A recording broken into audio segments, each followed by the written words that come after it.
ரோமர் 8ஆம் அதிகாரம் 18ஆம் வசனத்துக்கு திருப்புவோம். ரோமர் 8ஆம் அதிகாரம் 18ஆம் வசனம். ரோமருக்கு எழுதின நிருபத்தை நாம் ஒவ்வொரு வசனமாக நாம் பார்த்து வருகிறோம். புதிய ஏற்பாட்டு புஸ்தகங்களிலே மிகச்சிறந்த புஸ்தகம் நிருபம் இது. பவுல் அப்போஸ்தலன் எழுதிய இந்த நிருபம் சபை மக்களுக்கு தேவையான சகல சத்தியங்களும் இதிலே அடங்கி இருக்கிறது. இதை படிக்கும்போது பலவிதமான காரியங்களை விசுவாச வாழ்க்கைக்கு ஏற்ற பலவிதமான காரியங்களை, எல்லா காரியங்களையும் நாம் கற்றுக்கொள்ள முடிகிறது. ரோமர் 8:18 ஆதலால் இக்காலத்து பாடுகள் இனி நம்மிடத்தில் வெளிப்படும் மகிமைக்கு ஒப்பிடத்தக்கவைகள் அல்லவென்று எண்ணுகிறேன். இக்காலத்து பாடுகள் இனி நம்மிடத்தில் வெளிப்படும் மகிமைக்கு ஒப்பிடத்தக்கவைகள் அல்லவென்று எண்ணுகிறேன். பாடுகளை குறித்து 17ஆம் வசனத்திலேயே அவர் போதிக்க ஆரம்பித்து விட்டார். நான் சொன்னேன் 14 முதல் 17 வரை உள்ள வசனங்கள் சன்ஷிப், புத்திரத்துவத்தை குறித்த வசனங்கள். நாம் எப்படி தேவனுடைய புத்திரராய் இருக்கிறோம் என்பதை நமக்கு போதிக்கிற வசனங்கள் என்று சொன்னேன். அந்த புத்திரராய் இருக்கிறோம் என்பதை குறித்து போதித்துக் கொண்டே வந்து அதனுடைய ஆதாரங்கள் என்ன, நாம் எப்படி நிச்சயமா அறிந்து கொள்ளலாம், அதனுடைய விளைவுகள் என்ன, பலன்கள் என்ன, இதெல்லாம் சொல்லிக் கொண்டே வந்து கடைசியிலே அவர் இந்த பாடுகளை குறித்தும் சொல்லுகிறார். கிறிஸ்தவ விசுவாசி அனுபவிக்கக்கூடிய பாடுகளை குறித்து சொல்லுகிறார். 17ஆம் வசனத்தில் அவர் சொல்லும்போது சொல்லுகிறார், நாம் மகிமைப்படும்படிக்கு அவருடனே கூட பாடுபட்டால் அப்படி ஆகும் என்று சொல்லுகிறார். இதை குறித்து சென்ற வாரத்திலே நாம் பார்த்தோம். அது எப்பேற்பட்ட பாடுகள் என்பதை பார்த்தோம். விசுவாசியுடைய பாடுகள் அவருடனே கூட நாம் படுகிற பாடுகள், சிம்பத்தட்டிக் சஃபரிங் என்று சொன்னேன். அந்த வார்த்தையே கிரேக்க மொழியில அந்த வார்த்தையிலிருந்து தான் வருது. நமக்கு சிம்பத்தட்டிக் என்கிற ஆங்கில வார்த்தை எதுல இருந்து வருதோ அதே கிரேக் வார்த்தையிலிருந்து தான் இந்த வார்த்தை வருகிறது. அவருடனே கூட பாடுபட்டால், தனியா நாம் படுற பாடல்ல, மற்ற பாடுகளை சொல்லவில்லை. அங்க கிறிஸ்துவ நிமித்தமாக, அவர் பேர்ல நாம் வைத்த விசுவாசத்தின் நிமித்தமாக, அவரோடு நாம் ஒன்றிவிட்டபடினாலே, ஒரே சரீரமா இருக்கிறபடினாலே, சரீரத்தின் ஒரு அவயம் பாடுபட்டால் எல்லாம் பாடுபடும் என்று சொல்லி இருக்குது. அந்த விதத்துல நாம் அவருடனே கூட பாடுபடுகிறோம் என்று சொன்னால் என்ன? அவருக்கு வந்து அதே பாடுகள், நிந்தைகள், அவமானங்கள், பேச்சுகள், பலவிதமான எதிர்ப்புகள் எல்லாம் நமக்கும் உண்டு. இந்த உலகத்தில் அதை நாம் சந்தித்து ஆக வேண்டும். அப்பேற்பட்ட எதிர்ப்புகளை கட்டு அஞ்சக்கூடாது, போராட்டங்களை குறித்து அஞ்சக்கூடாது. அந்த பாடுகள் அவருடனே கூட நாம் படும் பாடுகள், அவர் நிமித்தமாக நாம் படும் பாடுகள், அவரை விசுவாசித்தது நிமித்தமாக படும் பாடுகள். அநேக குடும்பங்கள் இன்றைக்கு ஒருத்தர் 2 பேர் ரட்சிக்கப்பட்டுட்டு படாத பாடுபடுறார்கள். அதிலிருந்து தேவன் ஏன் விடுவிக்க மாட்டேங்கிறார், அல்லது இதிலிருந்து விடுதலை இல்லையா என்று சொல்லி ஏங்கி தவித்துக் கொண்டிருக்கிறார்கள். சில நேரத்தில் சோர்ந்து போகிறார்கள். அன்றைக்கு ரோமாபுரியில் உள்ள சபை பாடுபடுகிற சபையாயிருந்தது. நான் சொன்னேன் 2 நோக்கத்துக்காக இந்த பாடுகளை குறித்து இங்கே அவர் எழுதுகிறார். He introduces the subject of suffering for 2 reasons. 2 காரணங்களுக்காக இந்த பாடுகளை குறித்த காரியத்தை இங்கே சொல்ல ஆரம்பிக்கிறார் அவர். ஒன்று, பாடுபடுகிற மக்களுக்கு ஆறுதல் சொல்லும்படியாக. ரோமாபுரியில் உள்ள சபை மக்கள் கிறிஸ்துவ நிமித்தம் பாட அனுபவித்து வந்த மக்கள். மற்றவர்கள் இகழ்ச்சியாக அவர்கள் பேசுகிறார்கள், அவர்களை துன்புறுத்துகிறார்கள், அவர்களை பாடுகளுக்கு உட்படுத்துகிறார்கள். கிறிஸ்துவ நிமித்தம், அவருடைய விசுவாசத்தின் நிமித்தம் அவர்களுக்கு ஆறுதல் அளிக்கும்படியாக எழுதுகிறார். 2வது காரணம், அவர்களுக்கு உறுதி அளிக்கும்படியாக. உங்களுடைய ரட்சிப்பு நிறைவேறும், பயப்படாதீங்க, இந்த பாடெல்லாம் ஒண்ணும் கிடையாது, உங்களுடைய ரட்சிப்பு நிறைவேறும், உங்களை கர்த்தர் தெரிந்து கொண்டிருக்கிறார். இந்த உலகத்தில் யார் உங்களை என்ன பண்ணாலும் சரி, உங்களுடைய ரட்சிப்பு உங்களிடத்திலிருந்து பிடுங்கி போட முடியாது, பாவ மன்னிப்பு எடுத்து போட முடியாது, நீங்கள் பெற்றிருக்கிற நிச்சயத்தை பெற்று எடுத்து போட முடியாது, நீங்கள் தேவனுடைய புத்திரர் என்கிற நிச்சயத்தை எடுத்துக்கொள்ள முடியாது, ஒன்றை எடுத்துக்கொள்ள முடியாது. எனக்கு தெரிந்த ஒரு டாக்டர் இருக்கிறார். ஒரு முறை அவர் அரசாங்கத்தில் மினிஸ்டர் ஒருத்தர் கூப்பிட்டு அனுப்பிச்சாராம். இவங்க சொல்றபடி எல்லாம் செய்யணும், சொல்றதுக்கெல்லாம் ஆடணுங்கிற மாதிரி. அங்க இவருக்கும் அவருக்கும் ஒரு பெரிய இழுபறி நிலை இருந்துகிட்டு இருக்கு. மினிஸ்டர் கூப்பிட்டு அனுப்பிச்சாராம், இங்க கவனிங்க டாக்டர், சொல்றபடி செய்யலன்னா உங்களை தூக்கி தண்ணி இல்லாத காட்டுல நான் போட்டுருவேனாக்கும், அப்படி பண்ணிடுவேனாக்கும், இப்படி பண்ணிடுவேனாக்கும்னு கொஞ்ச நேரம் போட்டு வாங்க வாங்கி இருக்காரு மினிஸ்டர். கடைசியில் அவர் பார்த்தாராம், ஃபைல் எடுத்து கையில வச்சுக்கிட்டு, நீங்க என்ன பண்ண முடியும்? நான் படிச்ச என்னுடைய எம்டி டிகிரி என்னிடத்துல இருந்து நீங்க புடுங்க முடியுமா? என்னுடைய அறிவு என்னிடத்துல இருந்து நீங்க பிடிங்கி போட முடியுமா? எனக்கு இருக்கிற திறமை என்னிடத்துல இருந்து பிடிங்கி போட முடியுமா? இந்த வேலையை கூட உங்களால பிடிங்கி போட முடியாது, ஒண்ணுமே பண்ண முடியாது உங்களால, போங்கன்னு சொல்லி எந்திச்சு போயிட்டாராம். சாதாரண உலக பிரகாரமான காரியம் இது. இந்த உலகத்தில் பாடுகளை சந்திக்கும் போது அதை நாம் நினைவில வைத்துக் கொள்ள வேணும். கிறிஸ்துவ நிமித்தம் பாடுபடும் போது இதுல நாம் நினைவில வைத்துக் கொள்ள வேணும். என்ன நினைவில வைத்துக் கொள்ள வேணும்? இந்த பாடுகள் நம்முடைய ரட்சிப்பு நம்மிடத்திலிருந்து பிடுங்கி போட முடியாது. அது கர்த்தர் கொடுத்தது. இந்த சமாதானமும் சந்தோஷமும் பாவ மன்னிப்பும் நீதியும் பரிசுத்தமும் இது கர்த்தர் நமக்கு கொடுத்தது. இது எந்த மனுஷனும் பிடுங்க முடியாது, எந்த அரசாங்கமும் பிடுங்க முடியாது. எத்தனை அரசாங்கம் வந்தாலும் இத ஒண்ணும் பண்ணவே முடியாது. எனக்குள்ள இருக்கிறத யார் பிடுங்க முடியும்? யாரும் பிடுங்கவே முடியாது. ஒரு மனுஷன் எடுத்து போட முடியாது. அதை நாம் தெரிந்து கொள்ள வேண்டும். என்னுடைய ரட்சிப்பை ஒருவரும் பிடுங்க முடியாது. நான் தேவனுடைய பிள்ளை என்கிற அந்த ஸ்தானத்தை, அந்த ஸ்லாக்கியத்தை ஒருவனை எடுத்து போட முடியாது. அதை கேன்சல் பண்ண முடியாது. சாகடிக்கலாம் என்ன, ஆனால் அதை மாத்தவே முடியாது. சாகடிச்சா நேரம் எங்க என்ன பண்ண போறோம்? நேரா அங்க போறோம், நேரம் அங்க அவரோட வாழ போறோம். இதைத்தான் இங்க அந்த அஷூரன்ஸ், அந்த நிச்சயத்தை கொடுக்க விரும்புகிறார் இவர். ஒரு பக்கம் ஆறுதலை கொடுக்க விரும்புகிறார். சரி, பாடுபடுறீங்க கிறிஸ்துவ நிமித்தம், இந்த உலகத்துல பலவிதமான துன்பங்களை நீங்க அனுபவிக்கிறீங்க, நீங்கள் ஆறுதல் அடையுங்கள் என்று சொல்லுகிறார். ஏன்னா உங்களுக்கு மகிமை வரப்போகிறது, மகிமைக்காக நீங்கள் நியமிக்கப்பட்டிருக்கிறவர்கள், அந்த மகிமை நிச்சயமா நிறைவேறும் என்கிற நிச்சயத்தை அவர்களுக்கு தருகிறார். ஆகையால் இந்த 18ஆம் வசனத்திலே இந்த உலகத்திலே நாம் படும் பாடுகளை நாம் பெறப்போகிற மகிமைக்கு ஒப்பிட்டு பார்த்து அவர் காண்பிக்கிறார். வெறும் பாடுகளை பார்த்து கொண்டிருக்காதீர்கள், பெறப்போகிற மகிமையை வைத்து அதன் வெளிச்சத்திலே நீங்கள் இப்பொழுது அனுபவிக்கிற பாடுகளை பாருங்கள், இப்பொழுது அனுபவிக்கிற துன்பங்களை நீங்கள் பெறப்போகிற மகிமையின் வெளிச்சத்திலே பாருங்கள். அப்பொழுது இந்த பாடுகளை அனுபவிக்கிற வேளையில சோர்ந்து போக மாட்டீர்கள், இந்த பாடுகளை அனுபவிக்கிற வேளையில நம்பிக்கை இழக்க மாட்டீர்கள் என்கிற ரீதியில இதை போதிக்கிறார். அதுக்காக தான் அதை போதிக்கிறார். ஒரு பாஸ்டருடைய ஹார்ட் அவருக்கு, ஒரு மெய்ப்பனுடைய ஒரு இருதயம், ஜனங்களுக்கு அருமையான சத்தியங்களை போதிக்கிறார். நீங்க ரட்சிக்கப்பட்டிருக்கிறீங்க, பாவம் மன்னிக்கப்பட்டிருக்கிறது, நீங்க தேவனுடைய பிள்ளையா இருக்கிறீங்க. ரோமர் முதல்ல இருந்து போதிச்சுட்டு வர்றாரு. அதை எப்படி நீதிமானாக்கப்பட்டிருக்கிறோம், பரிசுத்தமாக்கப்பட்டிருக்கிறோம், எப்படி தேவனுடைய ஆவியானவர் நமக்குள்ள கிரியை செய்கிறார், எப்படி நாம் தேவனுடைய புத்திரராக இருக்கிறோம், இனி நமக்கு ஆக்கினை தீர்ப்பு இல்லைன்னு உன்னதமான சத்தியங்கள் எல்லாம் போதிச்சுட்டு வர்றார். அப்படி சத்தியத்தை கேட்ட ஆட்கள், நான் தேவனுடைய பிள்ளை, நான் இன்னாராக்கும் அப்படி ஆக்கும் எல்லாம் கேட்ட ஆட்கள் கிறிஸ்துவ நிமித்தம் பாடுபடும் போது சோர்ந்து போயிடக்கூடாது. அதுக்காக தான் அதை போதிக்கிறார். ஒரு பாஸ்டருக்கு அதனுடைய அருமை தெரியும். ஜனங்களுக்கு அருமையான சத்தியங்களை, உன்னதமான காரியங்களை போதிக்கிறோம். ஆனா ஒரு பக்கம் என்ன நினைவில் வைத்துக் கொள்ள வேணும்? கிறிஸ்துவ நிமித்தமாக அவர் சில பாடுகளை அனுபவிக்கும் போது சில சோர்வுகள் அவருக்கு வரக்கூடும். அவர்கள் என்ன நினைப்பாங்க? என்னையா அது, நான் கிறிஸ்துவுக்காக எப்படி வாழ்றேன், நான் தேவனுடைய பிள்ளைன்னு வேதம் சொல்லுது, ஆவியானவர் உள்ள இருக்கிறார்னு வேதம் சொல்லுது, நான் பரலோக ராஜ்யத்துக்கு சொந்தக்காரன் வேதம் சொல்லுது, இவ்வளவெல்லாம் இருந்தும் நான் இந்த உலகத்தில் இவ்வளவு பாடு அனுபவிக்க வேண்டியதா இருக்குதே அப்படிங்கிற ஒரு எண்ணம் அவர்களுக்குள்ள வந்துருது, ஒரு அதைரியம் அவர்களுக்குள்ள வந்துருகிறது. அதை போக்குவதற்காக உன்னதமான காரியங்களை போதிச்சு விட்டு இதை சொல்லாம விட்டு விட்டால் அவர்களுடைய பாடுகள் நேரத்திலே அவர்கள் எந்த விதமான ஆறுதலையும் அடைய முடியாது, தைரியத்தை அவர்கள் பெற முடியாது. ஆகியால உன்னதமான காரியங்களை சொல்லிவிட்டு அப்புறம் இதையும் சொல்றாரு. இதுவும் இன்னொரு உன்னதமான காரியம் தான். இதையும் சொல்றாரு, பாடுகள் அனுபவிக்க வேண்டியதா இருக்குது, ஆனா நீங்க பெறப்போகிற மகிமையோடு ஒப்பிட்டு பார்க்கும்போது இந்த பாடுகள் ஒன்றுமே கிடையாது என்று அதை குறித்தும் அவர்களுக்கு வெளிச்சம் போட்டு காண்பிக்கிறார். அப்ப அவர்களுக்கு தேவனுடைய பிள்ளைகள்னு தெரியும், அவர்களுக்கு ஆக்கினை தீர்ப்பு இல்லைன்றது தெரியும், கிறிஸ்துவுக்குள்ளவர்கள் இருக்கிறார்கள் தெரியும், ஆவியானவர் உள்ள இருக்கிறார்னு தெரியும், பாவத்தை ஜெயிக்க முடியும் தெரியும், எல்லாம் தெரியும். அதே நேரத்தில் பாடுகள் அனுபவிக்கும் போது சோர்ந்து போக மாட்டார்கள். அவர்களுக்கு தெரியும் இந்த பாடுகள்லாம் இந்த உலகத்துல இருக்கத்தான் செய்கிறது, ஆனால் எனக்குள்ள இருக்கிறத யாரும் எடுத்து போட முடியாதுன்னு அவர்கள் பாடுகள் படுகிற நேரத்திலேயும் அவர்கள் விசுவாசத்தோடு இருப்பார்கள். இந்த உலகத்துல படும் பாடுகள் என்ன?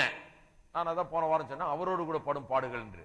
அதுல 18ஆம் வசனத்துல இப்படி சொல்லுகிறார், ஆதலால் இக்காலத்து பாடுகள் இனி நம்மிடத்தில் வெளிப்படும் மகிமைக்கு ஒப்பிடத்தக்கவைகள் அல்லவென்று எண்ணுகிறேன். இக்காலத்து பாடுகள் என்றால் என்ன? இன்னும் வரப்போகிற வசனங்களிலே அதை குறித்து நாம் பார்க்க போனால், இக்காலத்து பாடுகள் என்று சொன்னால் அது பலவிதமான பாடுகளை குறித்து இங்கே சொல்லப்பட்டிருக்கிறது. பாடுகளில் பலவிதம் இருக்கிறது. பாருங்க, சரீர பிரகாரமான பாடுகள் ஒரு பக்கம். அந்த சரீர பிரகாரமான பாடுகள் இன்றைக்கு ஏன் மக்கள் அனுபவிக்க வேண்டியதா இருக்குதுன்னா, இன்றைக்கு பாவம் உலகத்தில் பிரவேசித்ததுனால பாவத்தின் மூலமா மரணமும் உள்ளே பிரவேசித்து விட்டது. உலகத்துக்குள்ள மரணம் இந்த மனு வர்க்கத்தை ஆண்டு கொண்டிருக்கிறது. ஒரு சபிக்கப்பட்ட ஒரு நிலையிலே இந்த மனு வர்க்கம் இன்றைக்கு இருந்து கொண்டிருக்கிறது. மரணத்தின் பிடியிலே இந்த உலகம் இன்றைக்கு இருந்து கொண்டிருக்கிறது. அந்த மரணத்தின் பிடியில இருக்குதுன்னு சொன்னா, அப்ப சரீரம் வயதாகிக் கொண்டே போகிறது. போக போக சரீரம் வயதாகிக் கொண்டே இருக்கும்போது நமக்கு அதை பார்க்கும்போது ஒரு பெரிய அதைரியம் உண்டாகிறது. என்னது, போக போக வயசாகிட்டே போதே, சரீரம் பழசாகிட்டே போதே அப்படிங்கிற ஒரு எண்ணம் வருது. இது பிசிக்கல் சைடு ஆஃப் இட். இது சரீர பிரகாரமாக பார்க்கும்போது இது இக்காலத்திலே இப்படிதான் இருக்கும். வருங்காலத்தில் அது மாற்றப்பட போகிறது. அதை குறித்து பின்னால சொல்லுகிறார். இன்றைக்கு நாம் பெறும் தெய்வீக சுகமும் இந்த டிவைன் ஹெல்த், ஆரோக்கியம், சுகம், ஆரோக்கியம். சுகம்னு சொன்னா வியாதிப்பட்ட பிறகு சுகம் அடைகிறது. ஆரோக்கியம் சொன்னா ஆரோக்கியத்திலே வாழ்வது. இவைகள் எல்லாம் தேவனுடைய வாக்குத்தத்தம் நமக்கு வாக்குத்தத்தம் பண்ணுகிறது.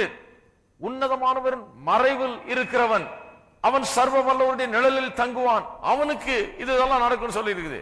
அவனுக்கு வாதை உன் கூடாரத்தை அணுகாது, பொல்லாப்பு உனக்கு நேரிடாது. அவனுக்கு பிசாசின் மீது ஜெயம், அவனுக்கு பலவிதமான பிரச்சனைகள் மீது ஜெயம் அவனுக்கு கொடுக்கப்படுகிறது என்று வேதம் திட்டவட்டமாய் நமக்கு போதிக்கிறது. ஆனால் இவைகள் எல்லாம் வரப்போகிற அந்த மகிமைக்கு முன்ருசி மட்டும்தான். இது ஃபுல் பேமெண்ட் கிடையாது. இது வரப்போகிற மகிமைக்கு ஒப்பிட்டு பார்த்தால் இந்த தெய்வீக சுகமும் ஆரோக்கியமும் ஒரு முன்ருசி மாதிரி தான், ஃபோர் டேஸ்ட் தான் ஒழிய இது முழுசும் கிடையாது. இன்றைக்கு வியாதிப்படும் போது சுகம் அடைகிறோம். இன்றைக்கு தெய்வீக ஆரோக்கியத்தில் வாழும்படியாக நாம் விசுவாசிக்கிறோம், அப்படி வாழுகிறோம். நல்ல 70-80 வயசு வரைக்கும் நல்ல ஆரோக்கியமா வாழ்வது என்பது அது தேவனுடைய பிள்ளைகள் எதிர்பார்க்க வேண்டிய ஒன்று, அப்படி விசுவாசிக்க வேண்டிய ஒன்று. அது நல்ல காரியம். ஆனால் இதெல்லாம் இருந்தாலும், தெய்வீக சுகம் இருந்தாலும், அற்புதமா நமக்கு சுகம் கிடைச்சாலும், ஆரோக்கியம் நமக்கு இந்த உலகத்தில் இருந்தாலும், எல்லாத்தையும் கர்த்தர் நமக்கு கொடுத்தாலும், இது நாம் பெறப்போகிற மகிமைக்கு ஒப்பிட்டு பார்க்கும்போது இது நத்திங். இது ஒரு சின்ன ஒரு முன் ருசியாக மட்டும்தான் இருக்கிறது. பெறப்போகிற மகிமை எப்படிப்பட்டதுன்னா, அங்க வியாதியே இருக்காது. வியாதி என்ற பேச்சே கிடையாது. அந்த வியாதியை எந்த காரணத்தை கொண்டும் எப்பேற்பட்ட சூழ்நிலையில் சந்திக்க வேண்டிய அவசியமே கிடையாது. இந்த சரீரத்துக்கு அழிவே இருக்காது. தண்ணியில போட்டாலும் அது சாகாது, தீய வச்சு எரிச்சாலும் அது சாகாது. அப்படி அழியாத சரீரம், அதுதான் நாம் பெறப்போகிற மகிமை. அதோடு ஒப்பிட்டு பார்த்தால் இன்றைக்கு இருக்கிற அந்த தெய்வீக சுகம் ஆரோக்கியமும் ஒரு முன் ருசியாக மட்டுமே தான் இருக்கிறது. இதை நாம் புரிந்து கொள்ள வேண்டும். இந்த உலகத்தில் இருக்கிற வரைக்கும் நாம் விசுவாசத்தோடு இந்த வியாதிகளையும் மற்ற காரியங்களையும் எதிர்த்து நிற்க வேண்டியதா இருக்கிறது. பலவீனங்களையும் வியாதிகளையும் இவைகளையும் எதிர்த்து நிற்க வேண்டியதா இருக்குது. என்னதான் நாம் எதிர்த்து நின்று நல்ல ஆரோக்கியமா இருந்தாலும் வயதாக ஆக இந்த சரீரம் வயதாகி போய்விடுகிறது. ஒரு நாள்ல நாம் எல்லாரும் மரிக்கிறோம். அது இந்த உலகத்திலே நாம் எல்லாரும் மனுவர்க்கம் முழுவதும் அனுபவிக்கிற காரியம். அது அந்த மகிமை நமக்கு வெளிப்படுத்தப்படும் போது, நாம் அந்த மகிமைக்குள்ள நுழையும் போது அதுக்கெல்லாம் ஒரு முடிவு உண்டாகிறது. அப்ப சரீரம் பழையதாக போகிறதே கிடையாது. ஒரு நாளும் எண்ணிக்கிட்டு இருக்க வேண்டியதே கிடையாது. வயசாக ஆக சரீரம் தோய்ந்து போகிறது கிடையாது. இன்னொரு விதமான பாடுகள், மென்டல் சஃபரிங், அதாவது மனதிலே ஏற்படக்கூடிய பாடுகள். இந்த மென்டல் சஃபரிங் என்கிறது பிசிக்கல் சஃபரிங்கை விட ரொம்ப ஆழமான ஒன்று. பிசிக்கல் சஃபரிங் சரீரத்திலே ஏற்படக்கூடிய பாடுகள். சரீரத்திலே இந்த பாவத்தின் மூலமாக இந்த சரீரம் இன்றைக்கு மாற்றப்பட்டிருக்கிறது. தேவன் முதல்ல சிருஷ்டித்த அந்த நிலையில் இந்த சரீரம் கிடையாது. வீழ்ந்து போன மனிதனுடைய சரீரம் இது. இந்த சரீர மீட்புக்காக நாம் எல்லாம் காத்து ஏங்கி கொண்டிருக்கிறோம் என்று பின்வரும் வசனங்களிலே நாம் வாசிக்கிறோம். அதை குறித்தெல்லாம் போதிக்க போகிறோம். ஆகையால சரீர மீட்பு இன்னும் வரவில்லை. ஆகையால இந்த சரீரத்தில் சில காரியங்களை நாம் சந்திக்க வேண்டியதா இருக்குது. இந்த உலகத்தில் இருக்கிற வரைக்கும் விசுவாசித்து சுகத்தையும் ஆரோக்கியத்தையும் நாம் பெற்று அனுபவிக்க வேண்டியதா இருக்குது. என்னதான் பெற்று அனுபவித்தாலும் முழுவதுமாக அது இன்றைக்கு இல்ல. சரீர மீட்பு என்கிறது வரப்போகிற ஒன்று என்பது நமக்கு விளங்குகிறது. இன்னொன்று அந்த மென்டல் சஃபரிங் என்கிறது மனதுக்குள்ளாக இருக்கிற காரியங்கள். பாருங்க, மென்டல் சஃபரிங் பிசிக்கல் சஃபரிங்கை விட ஆழமானது என்று ஏன் சொல்லுகிறோம்? பாருங்க, ஒருத்தருக்கு சரீர பிரகாரம், 2 பேருக்கு சரீர பிரகாரமான வியாதி இருக்குன்னு வைத்துக் கொள்வோம். ஒரே விதமான வியாதி, ஒரே விதமான கஷ்டங்களை அவர்கள் அனுபவித்து வருகிறார்கள் சரீர பிரகாரமாக. ஒரு ஆள் கூடிய சீக்கிரம் நன்றாகி விடுகிறார், இன்னொரு ஆள் வர வர மோசம் அடைஞ்சு அப்படியே போகிறார். அநேகர் என்ன சொல்கிறார்கள்? இது காரணம் என்னன்னு சொல்கிறார்கள்? மனநிலை. மனநிலையை பொறுத்து ஒரு மனுஷன் சுகமடைகிறது சுகமடையாது நிறைய மனநிலையோடு சம்பந்தப்பட்டிருக்கிறது என்று சொல்லுகிறார்கள். மனநிலை மோசமா இருக்கும்போது, ஒரு பிற்போக்கான மனநிலை, பிற்போக்கான காரியங்களை சிந்திப்பது, அப்படியே வாழ்வது, மனதிலே தன்னை வருத்திக் கொள்வது, இப்படி எல்லாம் இருக்கும்போது ஒரு மனுஷன் சரியா சுகமடைகிறதுக்கு, ஆரோக்கியத்தை அடையிறதுக்கு முடியாம போய்விடுகிறது. அவனுடைய சரீர சுகத்தை அது பாதிக்கிறது என்றெல்லாம் நாம் இந்த உலகத்தில் பார்க்கிறோம். ஒரு பிரசங்கியார் ஒரு கதையை சொல்லுகிறார். டானல்ட் கிரே பான்ஹவுஸ் என்கிற ஒரு பெரிய பிரசங்கியார். அவர் நல்ல நல்ல கதைகள்லாம் சொல்றாரு. அவர் பெரிய, is called the greatest illustrator of the 20th century. அதாவது 20ஆம் நூற்றாண்டின் பெரிய ஊமையில பெரிய பேர் பெற்றவர். அவர் ஊமையில் சொல்லுகிறதுல அவர் சொல்லுகிறார், 2 பேர் ஆஸ்பத்திரியில் அட்மிட் பண்ணியிருந்தாங்களாம். 2 பேரும் கார்ல எங்கேயோ அடிபட்டு கொண்டாந்து ஆக்சிடென்ட்ல கொண்டாந்து சேர்த்திருக்காங்க. ஒரு ஆள் வர வர நல்லா ஆகிட்டே போனாராம். ஒரு ஆளு வர வர சோகமாயிட்டே போய் கூடிய விரைவில் நல்லாகி வீடு போய் சேர்ந்துட்டாராம். இன்னொரு ஆளு போக போக சோகம் இல்லாம போய் இன்னும் ரொம்ப மோசமாக போய் கடைசியில அப்படியே மரித்தே போனாராம். என்னன்னு பார்த்தா 2 பேருக்கும் ஒரே மாதிரி ஆக்சிடென்ட், 2 பேருக்கும் ஒரே கிட்டத்தட்ட ஒரே மாதிரி அடிதான் பட்டிருக்குது, 2 பேருக்கும் கிட்டத்தட்ட ஒரே மாதிரி காயங்கள் தான். ஆனா விளைவுகள் வேற மாதிரி இருக்குது. அது என்ன ஆராய்ஞ்சு பார்த்தா, ஒரு ஆள் நல்லானவர் என்னவாம், யாரோ ஒருத்தர் ரோட்ல போறவங்க கார்ல ஏத்திட்டு போயிருக்கான். அவர் ஆஸ்பத்திரியில வந்து அட்மிட் ஆகி ட்ரீட்மெண்ட் பெற்று நல்லா ஆகி வீட்டுக்கு போயிட்டாரு. இன்னொருவன் எப்படி அட்மிட் ஆனா, இது உண்மையா நடந்த கதையா, இன்னொருவன் எப்படி அட்மிட் ஆனார் என்று சொன்னால், அவருடைய பையன் வந்து இந்த போதை மருந்துகளை சாப்பிடுகிற ஒரு பையன். காரை எடுக்காதப்பான்னு சொல்லியிருக்காரு அப்பா. காரை தொடக்கூடாது, நீ கார் எடுத்துக்கிட்டாங்க எங்க சுத்துற, காரை எடுத்துட்டு போகாதன்னு சொல்லியிருக்காரு. ஆனா அவன் நான் எடுத்துட்டு தான் போவேன்னு அவங்க அப்பா அங்க கார் டிரைவ்ல நின்றுட்டு இருந்தவரை கார் சாவியை போயிட்டு வந்து காரை எடுத்து அவங்க அப்பா போகக்கூடாதுன்னு தடுத்து நிறுத்திருக்காரு, மேலேயே ஏத்திட்டே போயிருக்கிறான். இந்த மனுஷன் ஆஸ்பத்திரியில இருக்கும்போது அவரால் ஆறுதல் அடையவே முடியலையா. மனப்பாடு, மனதுல அவ்வளவு கஷ்டம் அவருக்கு. என் மகன் எப்படி பண்ணிட்டானே, என் மகன் எப்படி கொடூரமா நடந்து கொண்டானே என்கிற அந்த மன கஷ்டம் அவரை போட்டு வாட்டி வாட்டி வாட்டி அதிலேயே அவர் சுகமாக முடியாம இறந்து போனார் என்று சொல்லுகிறார். பாருங்க, மன கஷ்டங்கள். அது மட்டும் இல்லாமல் இமோஷனல், உணர்ச்சி ரீதியாக நாம் அனுபவிக்கிற பாடுகள். மற்றவர்கள் சாகும் போது, சரி, குடும்பத்தில் சிலருக்கு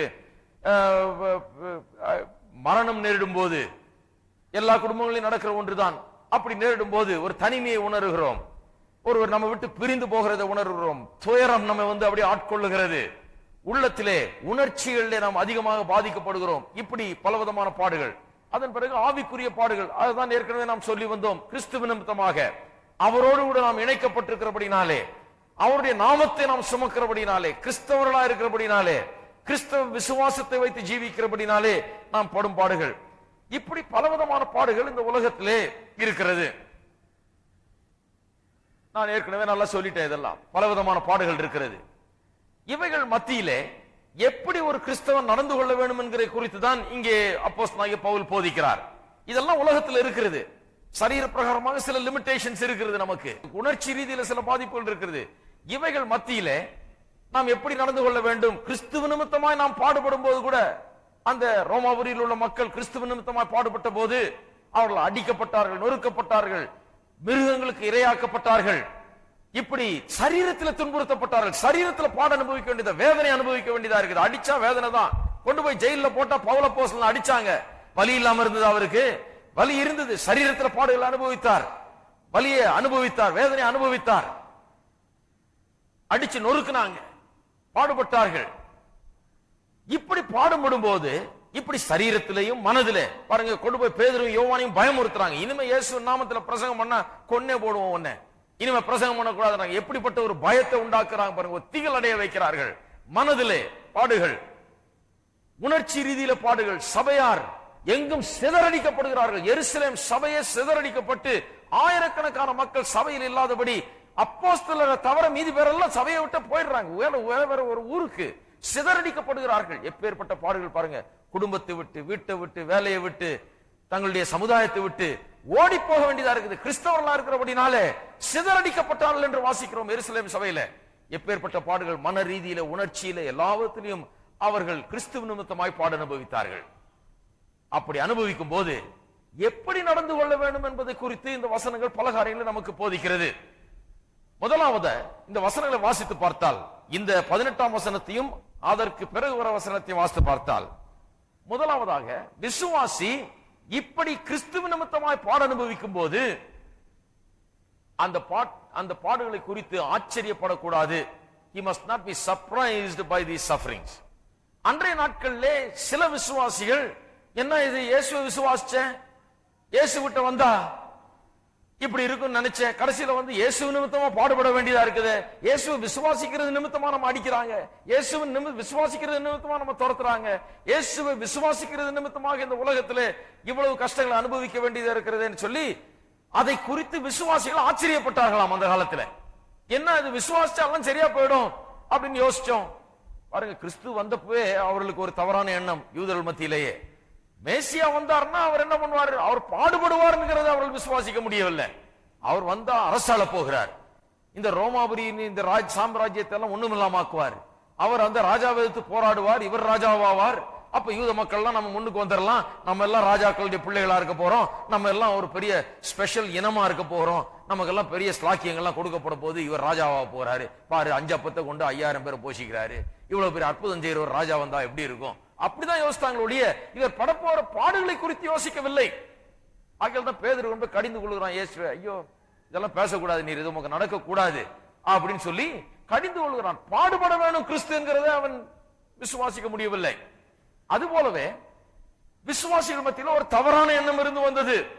நான் கிறிஸ்தவ விசுவாசத்துக்குள்ள வந்த உடனே எல்லாம் சரியாய்விடும், இந்த பாடுகள்லாம் நான் சந்திக்க வேண்டியதே கிடையாது, இந்த விதமான எதிர்ப்புகள், இந்த விதமான கிறிஸ்துவ நிமித்தமாக நான் துன்பப்பட வேண்டிய அவசியமே கிடையாது என்கிற ஒரு எண்ணத்தை அவர்கள் வைத்திருந்திருக்கலாம் அந்த காலத்திலே. அப்படி பாடுகள் வந்த போது ஒரு பெரிய ஆச்சரியம் அவர்களுக்குள்ள, என்ன இது தேவனுடைய வல்லமையில இதெல்லாம் நானு இவங்களெல்லாம் தவிடுபடி ஆக்க வேண்டிய ஆளு, என்ன போட்டு இவங்க உதைக்கிறாங்க, என்ன போட்டு இவங்க துரத்துறாங்க, என்ன துன்புறுத்துறாங்களே அப்படிங்கிற ஒரு ஆச்சரியம். இந்த பவுல் அப்போஸ்தலனுடைய போதனைகள், பாடுகளை குறித்த போதனைகள் என்ன சொல்லுகிறது, அதை குறித்து ஆச்சரியப்படக்கூடாது. ஏனென்றால் இவைகளெல்லாம் நாம் சந்திப்போன்னு இயேசுவே சொல்லிவிட்டார். இந்த உலகத்திலே உங்களுக்கு உபத்திரவங்கள் உண்டு. என்ன உபத்திரவம்? அவர் நிமித்தமாய் நாம் படுகிற உபத்திரவங்கள் இந்த உலகத்திலே உண்டு. அவர் நிமித்தமாக அடிக்கப்பட்டு நொறுக்கப்பட்டு அவர் நிமித்தமாக பலவிதமான பாடுகளை படக்கூடிய நிலை இந்த உலகத்திலே நமக்கு உண்டு என்று சொல்லுகிறார். அதை குறித்து ஆச்சரியப்படவே கூடாது. இரண்டாவது, அப்படி உபத்திரவங்களை சந்திக்கும் போது, அதை அனுபவிக்கும் போது அது நிமித்தமாக நாம் அசைக்கப்படக்கூடாது, சோர்வடையக்கூடாது, நம்முடைய விசுவாசத்தை நாம் இழந்து போகக்கூடாது. அது நிமித்தமாக அதற்கு பதிலாக அந்த பாடுகள் மத்தியிலே சோர்ந்து போகாமல், களைத்து போகாமல், விசுவாசத்தை கைவிடாமல் அந்த பாடுகள் மத்தியிலே நாம் மகிழ்ந்து களி கூற வேண்டும் என்கிற விதத்திலே இங்கே போதிக்கிறார். அதுக்குரிய காரணங்களை எல்லாம் இங்கே அவர் கொடுக்கிறார் நமக்கு.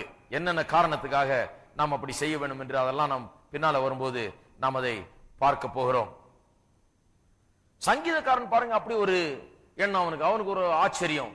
இந்த அவன் பட்ட பாடுகள்ல இருந்து அவனுக்கு 73ஆம் சங்கீதத்திலே அங்கே சங்கீதக்காரன் ஒருவன் இப்படிப்பட்ட காரியங்களை அவன் வாயிலே சொல்லுகிறான்.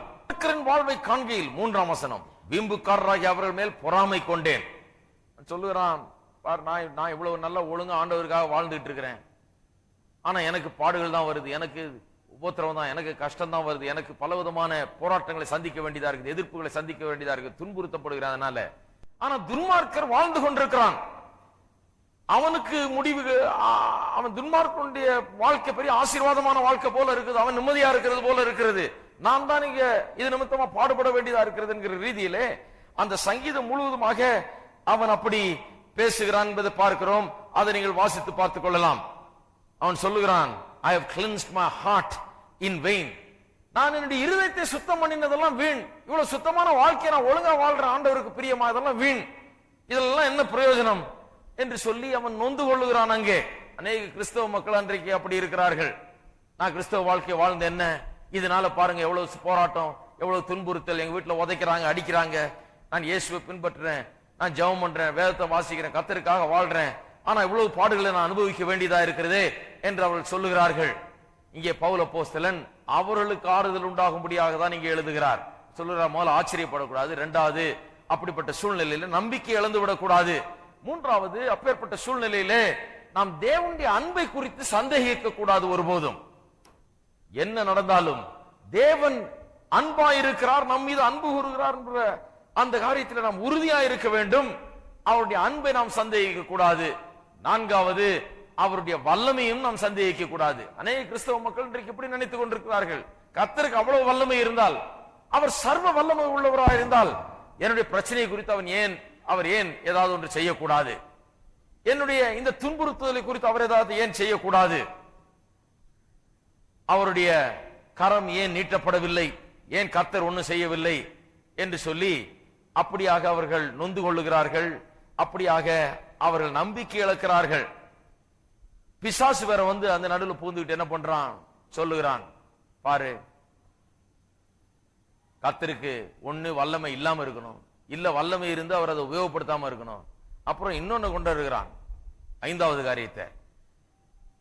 அவன் என்ன சொல்லுகிறான், நீ முதல்ல தேவனுடைய பிள்ளையான்கிறதையே சோதித்து பார், நீ ஒருவேளை தேவனுடைய பிள்ளையா இருக்க மாட்டே, அதனாலதான் உனக்கு இவ்வளவு பெரிய கஷ்டங்கள்லாம் நீ அனுபவிச்சிருக்க. பிள்ளையா இருந்தா அவர் உன்னை எல்லாம் பாத்துக்குவார், பிள்ளையா இருந்தா உனக்கு இந்த துன்பங்கள்லாம் வராது. அதுதான் போன வாரம் பார்த்தோம். பிள்ளையா இருக்கிறதுனாலதான் துன்பம் வருது, பிள்ளையா இல்லைன்னா அந்த துன்பம் வராது. அவர் நிமித்தமா தான் பாடுபடுகிறோம். அவருடைய பிள்ளைகளா இந்த உலகத்துல வாழுகிறபடினாலதான் விசுவாசத்து நிமித்தமாக, நம்முடைய இயேசுவின் பேர்ல நாம் வைத்திருக்கிற விசுவாச நிமித்தமாக அந்த பாடுகளை அனுபவிக்கிறோம் என்று பார்த்தோம். ஆகையால பிசாசு வந்து இப்படிப்பட்ட சந்தேகங்களை ஊட்டுகிறான், எல்லாம் செய்கிறான். ஆனால் பவுல் அப்போஸ்தலன் இங்கே போதிக்கிற போதனையை நாம் புரிந்து கொள்ளும் போது நிச்சயமாக இந்த பாடுகளின் மத்தியிலே நாம் எப்படி வாழ முடியும், எந்த விதமான மனப்பக்குவத்தை நாம் உடையவர்களாக இருக்க வேண்டும் என்பதை நாம் நன்றாக புரிந்து கொள்ள முடிகிறது. அடுத்தது, இந்த பாடுகள் மத்தியிலே நம்முடைய ரியாக்ஷன் எப்படி இருக்கணும்ன்றத சொல்லியாச்சு, இதெல்லாம் இருக்கக்கூடாது என்று சொல்லிவிட்டாச்சு. அடுத்ததாக இன்னொரு காரியத்தை இங்கு கவனிக்க வேண்டும். பாடுகளை குறித்து அப்போஸ்தலனாகிய பவுல் இந்த வசனங்களில் 18 முதல் பின்வரும் வசனங்களில் போதிக்கிற காரியங்களை வைத்து பார்க்கும்போது, இவைகள்ல ஒரு பெரிய மாற்றம் ஏற்பட்டு எல்லாம் நல்லா ஆயிட போது, இனிமே கிறிஸ்துவ நிமித்தமா நீங்க பாடுபட போறதில்லை, இந்த பாடுகள்லாம் நீங்க போகிறது என்கிற ரீதியிலும் ஒன்றும் சொல்லவில்லை இங்கே. அதையும் நாம் மனதில் வைத்துக் கொள்ள வேண்டும். இந்த உலகம் இந்த நிலையில இருக்கிற வரை, கிறிஸ்து வரும் வரை இப்படிப்பட்ட காரியங்களை சந்தித்து தான் ஆக வேண்டும். இதிலிருந்து முற்றிலுமாக ஒரு பெரிய விடுதலை உண்டு என்று வேதத்தில் எங்கேயும் போதிக்கப்படவில்லை, அது சொல்லப்படவே இல்லை. இது ஒரு நெகட்டிவ் டீச்சிங் எடுத்துக்கூடாது. கிறிஸ்துவ நிமித்தமாக படப்போகிற பாடுகளில் இருந்து முற்றிலுமாய் விடுதலை உண்டு என்று எங்கேயுமே போதிக்கவே கிடையாது. அதுக்கு மாறாக கிறிஸ்துவ நிமித்தமாக நாம் துன்பப்பட வேண்டியது அவசியம் என்றுதான் போதிக்கிறது. ஏனென்றால் இந்த உலகம் பிசாசின் உலகமாய் இருக்கிறது, பிசாசினால் ஆளப்படும் மக்கள் நிறைந்த உலகமாய் இருக்கிறது, பிசாசின் கிரியைகள் நிறைந்த உலகமாய் இருக்கிறது. இந்த இருளடைந்த உலகத்திலே, பிசாசின் உலகத்திலே, தீமைகள் நிறைந்த உலகத்திலே கிறிஸ்தவ மக்களாகிய நாம், கிறிஸ்துவை விசுவாசிக்கிற நாம், ஒளியாயிருக்கிற நாம் பகைவர்களாக எண்ணப்படுகிறோம், எதிரிகளாக கருதப்படுகிறோம். அநேக நேரத்தில் அது நிமித்தமாக துன்பம் அனுபவிக்க வேண்டியது அவசியமாய் விடுகிறது. அதிலிருந்து இந்த வாழ்க்கையில முற்றிலுமாய் பெரிய விடுதலை இருக்கிறது என்று எங்கேயுமே போதிக்கவில்லை. 2 தீமோத்தேயு எடுப்போம், 3ஆம் அதிகாரம் 13ஆம் வசனம். 2 தீமோத்தேயு 3ஆம் அதிகாரம் 13ஆம் வசனம்.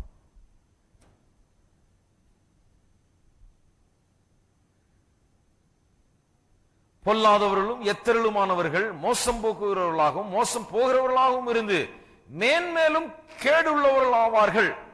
The worst become more worse.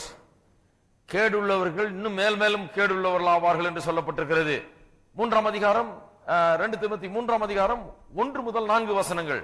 மேலும் கடைசி நாட்களில் கொடிய காலங்கள் வரும் என்று அறிவாயாக. எப்படி எனில் மனுஷர்கள் தற்பிரியராயும் பணப்பிரியராயும் வீம்புக்காரராயும் அகந்தையுள்ளவர்களாயும் தூஷிக்கிறவர்களாயும் தாய் தகப்பன்மார்க்கு கீழ்ப்படியாதவர்களாயும் நன்றி அறியாதவர்களாயும் பரிசுத்தம் இல்லாதவர்களாயும் சுவாப அன்பில்லாதவர்களாயும் இணங்காதவர்களாயும் அவதூறு செய்கிறவர்களாயும் இச்சை அடக்கம் இல்லாதவர்களாயும் கொடுமை உள்ளவர்களாயும் நல்லோரை பயக்கிறவர்களாயும் துரோகிகளாயும் துணிகரம் உள்ளவர்களாயும் இருமாப்புள்ளவர்களாயும் தேவ பிரியராயிராமல் சுகபோக பிரியரும் தேவ பக்தியின் வேஷத்தை தரித்து அதன் பலனை மறுதலிக்கிறவர்களாம் இருப்பார்கள். இப்படிப்பட்டவர்களை விட்டு நீ விலகு. பாருங்க, உலகம் இப்படிதான் இருக்க போகிறது. ஏன்? இந்த உலகம் பாவ உலகம், இந்த உலகம் பிரச்சனைகள் நிறைந்த உலகம், இந்த உலகத்தில் தீமைகள் நிறைந்த உலகம். இது பிசாசின் உலகமாய் இருக்கிறது. பிசாசு ஆண்டு கொண்டு ஜனங்களை நடத்தி கொண்டு வருகிறான்.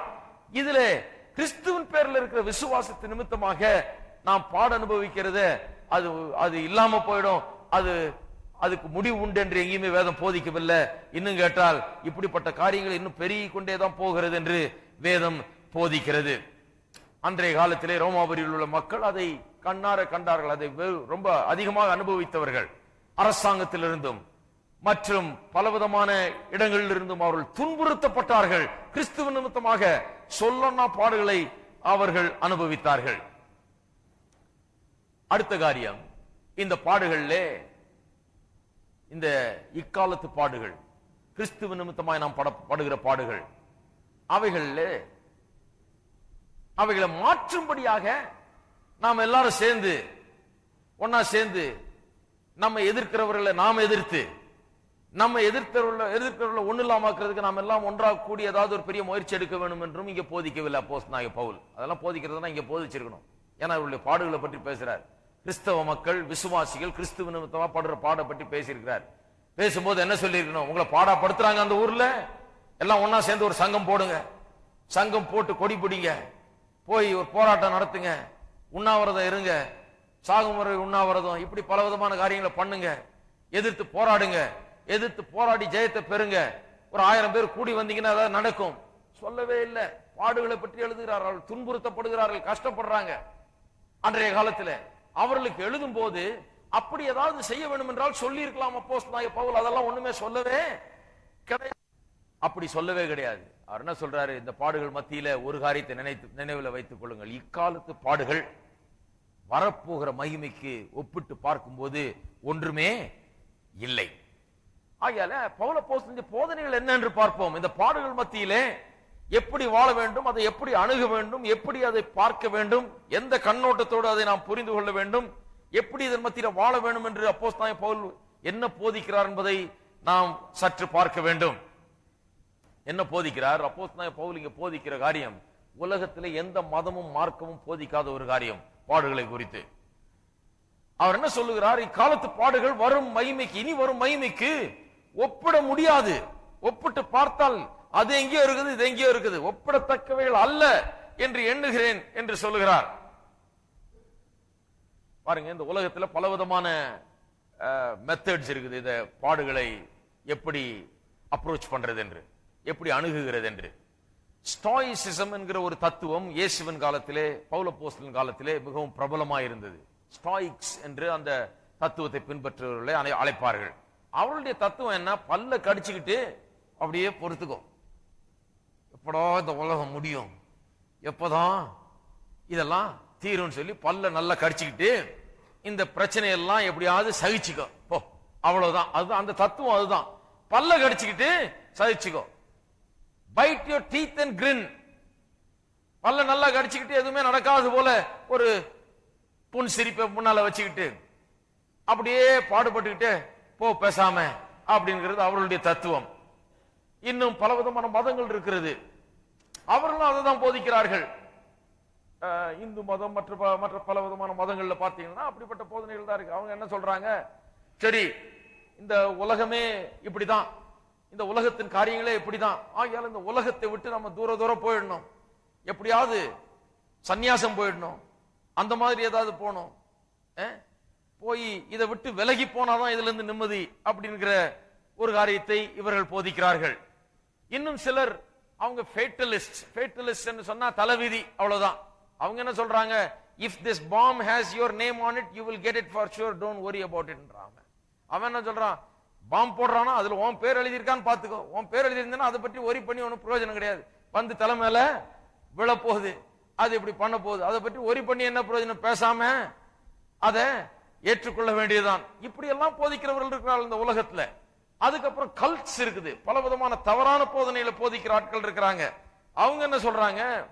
இவைகள் எல்லாவற்றிலும் மத்தியில இதெல்லாம் இல்லாதது போல நீ நினைத்துக்கொள், அது அப்படி இருக்காது, பிரச்சனைகள் எல்லாம் இல்லாதது போல நீ நினைத்துக்கொள் என்று சொல்லி அப்படி போதிக்கிறார்கள்.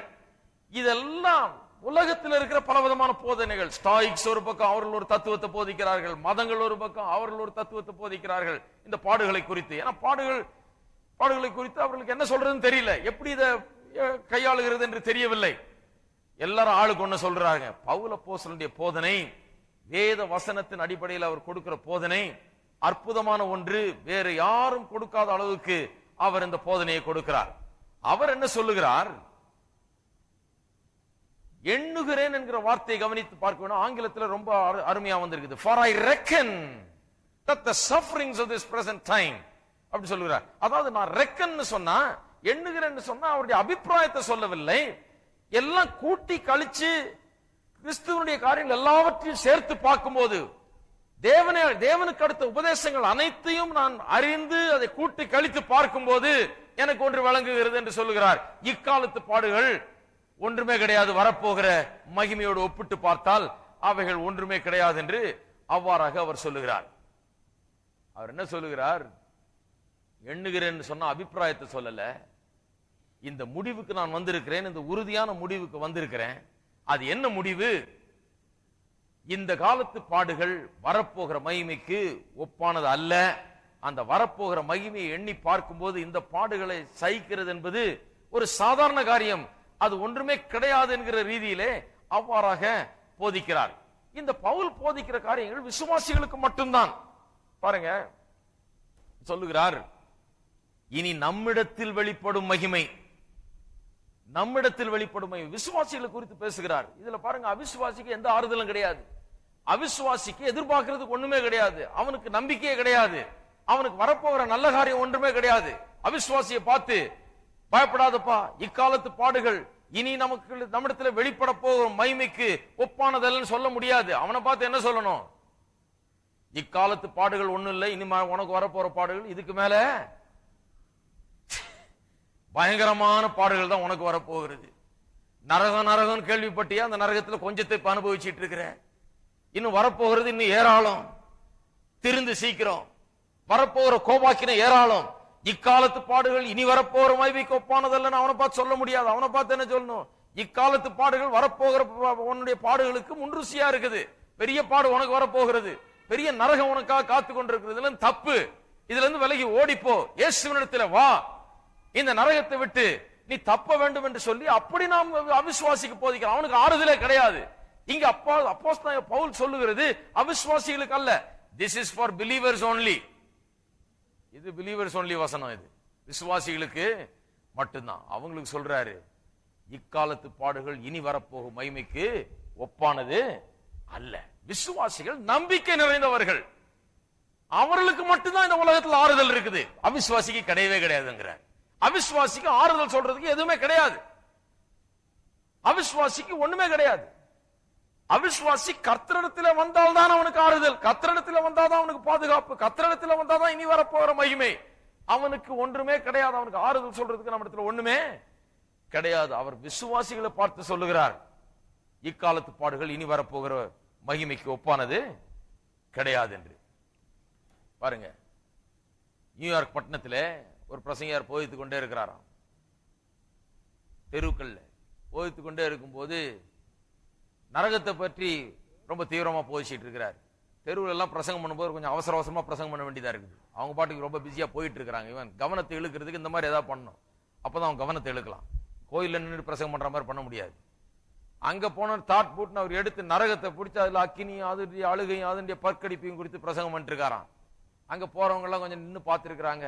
ஒரு அம்மா அங்க விபச்சார தொழிலில் ஈடுபட்ட ஒரு பெண் அந்த பக்கம் நடந்து போய் கொண்டிருந்தவள் அங்க வந்து நின்னாலாம். கொஞ்ச நேரம் நின்று இந்த ஆளுடைய பிரசங்கத்தை கேட்டுட்டு அந்த பெண் சொன்னாலாம், ஐயா, நரகத்தை நான் ஏற்கனவே அனுபவிச்சுட்டு இருக்கிறேன், இந்த உலகத்துல இப்பொழுதே நரகத்தை அனுபவிச்சுட்டு இருக்கிறேன். நரக வேதனைன்னா எனக்கு என்னன்னு புரியுது. நீங்க நரகம் வரப்போகுது, அது அக்கினி வரப்போகுது, அங்க நான் எரிய போறேன்னு சொல்றீங்க, இப்பவே நான் அதை அனுபவித்துக் கொண்டிருக்கிறேன் என்று சொன்னாலாம். பாருங்க, அவளுடைய வாழ்க்கையில ஏற்கனவே நரக வேதனை அனுபவித்துக் கொண்டிருக்கிறாள். இப்படியே தொடர்ந்து போயிட்டு இருந்தா, இயேசுவை ஏற்றுக்கொள்ளாமல் போனால் நிச்சயமா நரக வேதனைன்றது முழுமையாக அவள் அனுபவிக்க போறாள். இதுதான் உலகத்தினுடைய நிலை. ஆனா விசுவாசியினுடைய முற்றிலும் வித்தியாசமானது. இன்றைக்கு அவன் பரலோகத்தின் ஆசீர்வாதங்களை அனுபவித்து கொண்டு வருகிறான். தெய்வீக சுகத்தையும் ஆரோக்கியத்தையும் விடுதலையும் பலனையும் ஜெயத்தையும் இன்றைக்கு உலகத்திலே அவன் அனுபவித்துக் கொண்டு வருகிறான். அவள் எப்படி நரகத்தை ருசி பார்த்துக் கொண்டிருக்கிறாளோ, அவள் எப்படி வேதனையும் அப்பேற்பட்ட தோல்வியின் வாழ்க்கையும் விரக்தியின் வாழ்க்கையும் கவலையும் பாரம் நிறைந்த வாழ்க்கையை அவள் அனுபவித்துக் கொண்டு வருகிறாரோ, அதே போல விசுவாசி நிம்மதியும் சமாதானமும் சந்தோஷமும் நிறைந்த ஒரு வாழ்க்கையை இன்றைக்கு அனுபவித்துக் கொண்டு வருகிறான். அவனுக்கு ஜெயம் உண்டு, பிசாசின் பேர்ல ஜெயம் உண்டு, அவனுக்கு வெற்றி உண்டு. இதை அனுபவித்து ரெண்டு பேருக்கும் எவ்வளவு பெரிய வித்தியாசம் பாருங்க. அவன் அனுபவிக்கிறது நரகத்தின் ருசி, முன் ருசி. இவன் அனுபவிக்கிறது பரலோகத்தின் முன் ருசி. இதுதான் பெரிய வித்தியாசம் உலகத்தில் உள்ளவர்களுக்கும் நமக்கும். ஆகையாலே இங்கே சொல்லப்படுகிற காரியங்கள் அவிசுவாசிகளுக்கு அல்ல, விசுவாசிகளுக்கு. அவர் சொல்லுகிறார், இனி வரப்போகிற மகிமைக்கு ஒப்பிட்டு பார்த்தால் இந்த பாடுகள்லாம் நத்திங் என்று சொல்கிறார். இது ஒன்றுமே கிடையாது என்று சொல்லி அவர்களை ஆறுதல் படுத்துகிறார். பாருங்க, கிறிஸ்தவ ஜீவியத்தில் இதை நாம் நன்கு அறிந்து கொள்ள வேண்டும். கிறிஸ்தவ ஜீவியத்தில் ஒரு காரியத்தை நாம் சரியா புரிந்து கொள்ள வேண்டும். கிறிஸ்தவர்கள் ஒரு பெரிய ஆறுதலை உடையவர்கள்.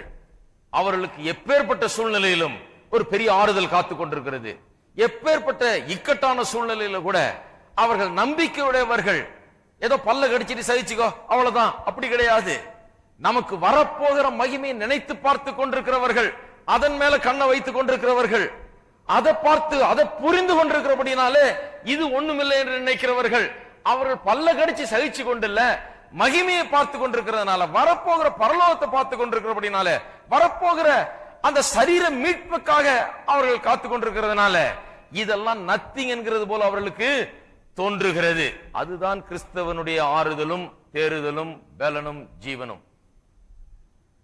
அவன் பல்ல கடிச்சு சகிச்சுக்கிட்டு ஏதோ என் தலைவிதி இவ்வளவுதான் அப்படின்னு இருக்கிறது இல்ல. அவன் ஒன்றை எதிர்பார்த்து கொண்டிருக்கிறான், ஒரு நம்பிக்கை உடையவனாயிருக்கிறான், ஒரு காரியத்தை எதிர்பார்த்து கொண்டிருக்கிறான். அவனுக்கு உள்ள ஆறுதல் இருக்கிறது. என்ன? கர்த்தர் என்னை கைவிட மாட்டார், எனக்கென்று மகிமை அவர் நியமித்திருக்கிறார். இந்த சரீரத்தில் என்ன அடிக்கலாம், கொல்லலாம், துன்புறுத்தலாம், எல்லாம் பண்ணலாம். ஆனா அந்த சரீர மீட்பென்று ஒன்று வரப்போகிறது. அது எனக்காக வரப்போகிறது. என்னுடைய சரீரம் மாற்றப்பட போகிறது. இந்த அழிவுள்ள சரீரம் அழியாத சரீரமாய் மாற்றப்பட போகிறது.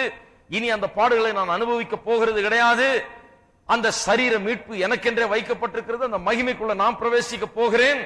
அது எனக்கு வைக்கப்பட்டிருக்கிற சுதந்திரம் என்று அதை பார்த்து கொண்டிருக்கிறான். அதை பார்த்து கொண்டிருக்கும் போது இது அவனால சகித்துக் கொள்வது பெரிய காரியமே கிடையவே கிடையாது.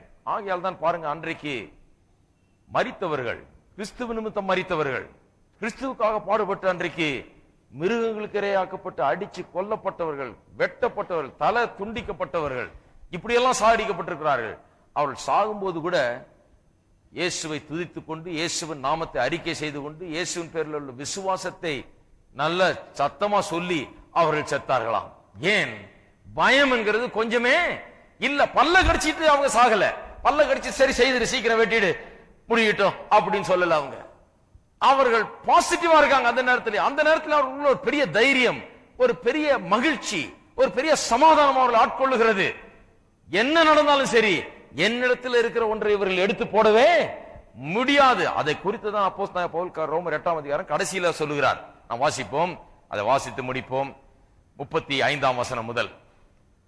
உமது நிமித்தம் எந்நேரமும் கொல்லப்படுகிறோம், பாத்தீங்களா, அடிக்கப்படுகிறோம், ஆடுகளைப் போல எண்ணப்படுகிறோம் என்று எழுதியிருக்கிறபடி நேரிட்டாலும், இதெல்லாம் நேரிட்டுக் கொண்டிருந்த காலம் அது.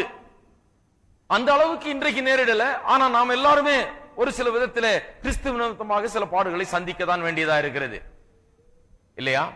கிறிஸ்துவின் அன்பை விட்டு நம்மை பிரிப்பவன் யார்? அடிக்கப்பட்டு நொறுக்கப்பட்டு கொல்லப்படுகிறோம் என்று எழுதியிருக்கிறது போல நமக்கு நேரிட்டாலும், கிறிஸ்துவின் அன்பை விட்டு நம்மை பிரிப்பவன் யார்? பாருங்க, இதுதான் விசுவாசியினுடைய நிலை. அவன் பல்ல கடிச்சு சகிச்சுக்கிட்டு இல்ல. அவன் சொல்றான், கிறிஸ்துவனுடைய அன்பை விட்டு நம்மை பிரிப்பவன் யார்? உபத்திரவமோ, வியாகுலமோ, துன்பமோ, பசியோ, நிர்வாணமோ, நாசமோசமோ, பட்டயமோ. பாருங்க, இது சாதாரண காரியங்களை குறித்து சொல்ல. சிலர் பாருங்க, சாதாரண தரித்திரம், இந்த வியாதி, இதெல்லாம் கிறிஸ்துவ நிமித்தமா படுற பாடுன்னு சொல்றாங்க. கிடையாது. நான் சொன்னது போல இந்த வியாதி எல்லாம் பாவத்து நிமித்தமா அந்த உலகத்துக்குள்ள பிரவேசித்தது. அது நிமித்தமா அந்த உலகத்துல பாடு அனுபவிக்கிறார்கள் ஜனங்கள். நமக்கு தெய்வீக சுகமும் ஆரோக்கியமும் நமக்கு உண்டு. நாம் அதை விசுவாசிக்கலாம், பெற்றுக்கொள்ளலாம். இந்த பசி கிசி எல்லாம், இந்த தரித்திரம் எல்லாம் அது நமக்கு கிடையாது. ஹலோ, இருக்கிறீங்களா? அது நமக்கு கிடையாது. இங்க என்னத்த சொல்றார்? கிறிஸ்துவ நிமித்தமா படுற பாட சொல்றார். கொண்டு போய் போடுறான், 3 நாள் உள்ள போட்டு சாப்பாடு கொடுக்க மாட்டேங்கிறான், சாப்பாடு இல்லாம சாகடிக்கிறான். அது கிறிஸ்துவ நிமித்தமா படுற பாடு. இவன் தரித்திரனா இருந்ததுனால படுற பாடு கிடையாது. நல்லா புரிஞ்சு வைத்துக் கொள்ளணும். நிறைய பேர் தரித்திரத்தையே பெரிய ஒரு வேர்ச்சு மாதிரி பிரசங்கம் பண்றாங்க. ஓ, இவங்க பட்ட தரித்திரம் வந்து இவங்களுக்கு பெரிய பரலோகத்துக்கு போறது குவாலிபிகேஷன் கொடுக்கிற மாதிரி. Blessed are the poor அப்படின்னு வாசிட்டாங்க அங்க எங்கேயோ. அதை சரியா வாசிக்கல. ஆவியில் எளிமை உள்ளவர்கள் பாக்கியவான்கள் தான் சொல்லி இருந்த ஒழிய தரித்திரர் பாக்கியவான் சொல்லல. ஆவியில தரித்திரர், அதாவது அவனுக்குள்ள இருக்கிற ஆவிக்குரிய தேவையை உணர்ந்தவன், அதை அறிந்து கொண்டவன் பாக்கியவான். அதைத்தாங்க சொல்லி இருக்குது. இவங்க என்ன சொல்றாங்க? நான் இவ்வளவு பாடுபட்டு இவ்வளவு ஏழையா இருக்கிறதுனால, இவ்வளவு தரித்திரத்தில் இருக்கிறதுனால, இவ்வளவு சாப்பாடு இல்லாம நான் இருக்கிறதுனால எனக்கு பரலோகத்துல எனக்கு ஸ்பெஷல் இடம் உண்டுன்னு. கிடையாது. அப்படிலாம் எங்கேயும் வேதத்துல சொல்லி இல்லை. தரித்திரம் இருந்தா அதை மாற்றுறதுக்கு என்ன வழின்னு வேதவசனம் போதிக்குது, சும்மா இல்ல. வேதவசனத்துல திட்டவட்டமா சொல்லி இருக்குது எப்படி தரித்திரத்தை செழிப்பா மாத்தலாம் சொல்லி, எப்படி வேலை செய்யணும்னு வேதத்துல சொல்லி இருக்குது, எப்படி கையிட்டு செய்யற காரியங்களை ஆசீர்வதிக்கிறார்னு சொல்லி இருக்குது, எப்படி கர்த்தர் நம்முடைய காரியங்களை பெருக பண்ணுகிறார்னு சொல்ல, இதெல்லாம் ஆசீர்வாதத்துக்கு அடுத்த காரியங்களா வேதத்துல திட்டவட்டமா போதித்து இருக்கிறது. வேதம் ஒன்னும் குழப்படி பண்ணவில்லை. நல்லா ஞாபகத்துல வைத்துக் கொள்ளணும். இங்க தரித்திரத்தை பற்றி அதை பற்றி எல்லாம் சொல்லி இல்ல. பசியோன்றதுனால பாத்தியா பசியோ அப்படின்ற கூடாது.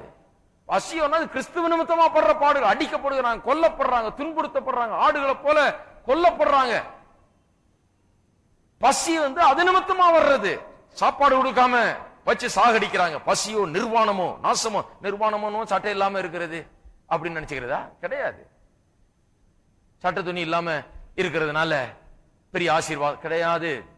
இதெல்லாம் கிறிஸ்துவ நிமித்தமாக படுகிற பாடுகள். நாசமோசமோ பட்டயமோ இவை எல்லாவற்றிலும் நாம் அன்பு கூறுகிறவராலே முற்றும் ஜெயங்கொள்ளுகிறவர்களாய் இருக்கிறோமே. அவர் என்ன சொல்றாரு? விசுவாசியினுடைய நிலை இதுதான். இதெல்லாம் நடக்கும் போது உபத்திரம், வியாகுலம், துன்பம், பசி, நிர்வாணம், நாசமோசம், பட்டயம் இவைகள் எல்லாம் என்னை எதிர்த்து வரும்போது, இவைகள் எல்லாம் நான் சந்திக்கும் போது, இவை எல்லாவற்றிலும் நாம் நம்மில் அன்பு கூறுகிறவர்களாலே முற்றும் ஜெயம் கொள்ளுகிறவர்களா இருக்கிறோமே. ஜெயம்தான் நமக்கு. என்ன ஜெயம்தான். நம்ம அடிச்சு கொண்டுட்டா நமக்கு தோல்வியா? கிடையவே கிடையாது. ஜெயம் நமக்கு. கொள்றதுனால அவன் ஒன்னும் ஜெயத்தை பெற போறதில்லை. ஜெயம் நமக்கு.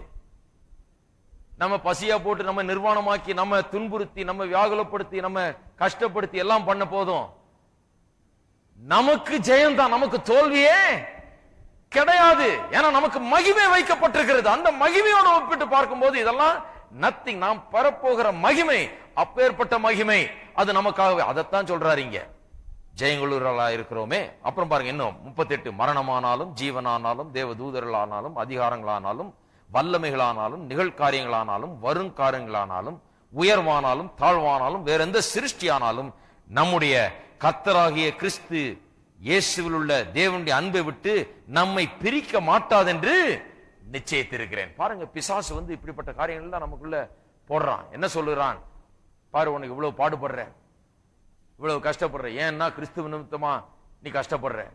அப்ப கிறிஸ்துவனுடைய வல்லமை எங்க போச்சு? அவருடைய அன்பு எங்க போச்சு? அவர் உண்மையா இருந்தா உனக்கு இவ்வளவு பாடு வருமா? அவர் உண்மையா இருந்தா நீ இவ்வளவு உதவ வாங்குவியா கிறிஸ்துவுக்காக?